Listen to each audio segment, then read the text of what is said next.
Hello friends, आज हम सीखेंगे पास्ट इंडेफिनिट टेंस का पैसिव वॉइस बनाना। इसमें हम यह ध्यान रखेंगे कि सब्जेक्ट को ऑब्जेक्ट और ऑब्जेक्ट को सब्जेक्ट बना देंगे और मेन वर्ब का थर्ड फॉर्म यूज करेंगे जिसे पास्ट पार्टिसिपल भी कहते हैं, और साथ ही साथ वर्ब के थर्ड फॉर्म के तुरंत बाद ऑब्जेक्ट लगाएंगे, लेकिन बाई लगा करके ऑब्जेक्ट को लिखेंगे।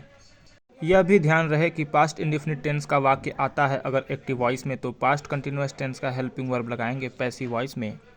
पैसिव वॉइस से वाक्य का अर्थ नहीं बदलता और किसी भी असर्टिव सेंटेंस यानी अफर्मेटिव या नेगेटिव सेंटेंस का स्ट्रक्चर इस तरह होता है। आइए पास्ट इंडेफिनिट टेंस के सेंटेंस का पैसिव वॉइस बनाते हैं। सबसे पहले हमको यह जानना होगा कि यह पास्ट इंडेफिनिट टेंस का ही सेंटेंस है। ऐसे सेंटेंस में हमेशा सब्जेक्ट के बाद मेन वर्ब का सेकेंड फॉर्म होता है। इस सेंटेंस में सब्जेक्ट है आई और ऑब्जेक्ट है ए डिलीशियस पिज्ज़ा, तो ऑब्जेक्ट को सब्जेक्ट बनाते हैं और सब्जेक्ट को ऑब्जेक्ट बनाते हैं पैसिव वॉइस में। इस तरह ए डिलीशियस पिज्ज़ा सब्जेक्ट हो गया और हेल्पिंग वर्ब वाज, फिर वर्ब का थर्ड फॉर्म और बाई, फिर उसके बाद ऑब्जेक्ट मी, फिर बचा है लास्ट नाइट। नेक्स्ट सेंटेंस में द कैट है सब्जेक्ट, तो इसको बना देंगे ऑब्जेक्ट, और ए माउस है ऑब्जेक्ट, तो इसको बना देंगे सब्जेक्ट। फिर उसके बाद हेल्पिंग वर्ब वाज लगाएंगे, फिर वर्ब का थर्ड फॉर्म, उसके बाद तुरंत बाई और फिर ऑब्जेक्ट लिखते हुए फिर बाकी बचा हुआ इन द गार्डन फ्रेज को लिख देंगे।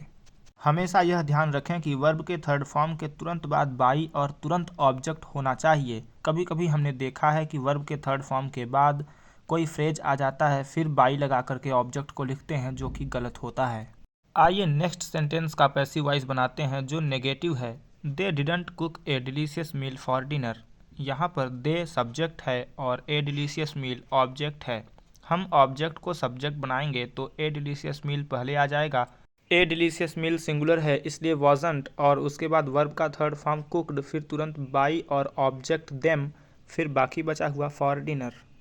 आइए फोर्थ सेंटेंस देखते हैं जिसमें ऑब्जेक्ट प्लूरल है। ऑब्जेक्ट को सबसे पहले सब्जेक्ट बनाएंगे हिज ग्रैंड पेरेंट्स, फिर उसके बाद प्लूरल है इसलिए हेल्पिंग वर्ब वर और वर्ब का थर्ड फॉर्म विजिटेड, फिर तुरंत बाई और ऑब्जेक्ट ही का हिम, फिर बाकी बचा हुआ लास्ट वीकेंड।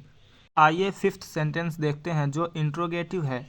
पैसिव वॉइस बनाते समय हमें स्ट्रक्चर में सेम ही स्ट्रक्चर रखना होता है, बस हमें कुछ ही चीज़ों को परिवर्तित करना पड़ता है, जैसे कि सब्जेक्ट को ऑब्जेक्ट बनाना, ऑब्जेक्ट को सब्जेक्ट बनाना और वर्ब का थर्ड फॉर्म यूज करना, यही सब। तो आइए देखते हैं कैसे पैसिव वॉइस बनाया जाता है। यहाँ एक्टिव वॉइस के सेंटेंस में सबसे पहले क्वेश्चन वर्ड है तो क्वेश्चन वर्ड लिख देंगे पैसिव वॉइस में भी। फिर एक्टिव वॉइस में डिड यानी कि हेल्पिंग वर्ब है तो यहाँ भी हेल्पिंग वर्ब लगाएंगे। वॉज लगेगा क्योंकि एक आर सिंगुलर है। इसी तरह एक्टिव वॉइस में गोपी है तो यहाँ एक आर हो गया, और वहाँ परचेज है तो यहाँ परचेज्ड हो गया, और बाई लगा करके फिर हम गोपी को यहाँ पे ऑब्जेक्ट बना दिए तो गोपी हो गया, और क्वेश्चन मार्क लगाना ना भूलें। ये एक्टिव वॉइस के कुछ सेंटेंसेस हैं जिन्हें सॉल्व करके आप यह पता लगाएंगे कि आपको कितना समझ में आया पैसिव वॉइस में कन्वर्ट करना। इंग्लिश को स्ट्रांग बनाने के लिए जितने भी आपके सामने नए वर्ड्स आए उनका हिंदी अर्थ मालूम होना चाहिए और सेंटेंस का पूरा अर्थ भी आपको निकालना आना चाहिए। इसके लिए आप डिक्शनरी की सहायता ले सकते हैं। इंग्लिश को रोचक तरीके से सीखने के लिए हमारे साथ जुड़े रहें। जय हिंद।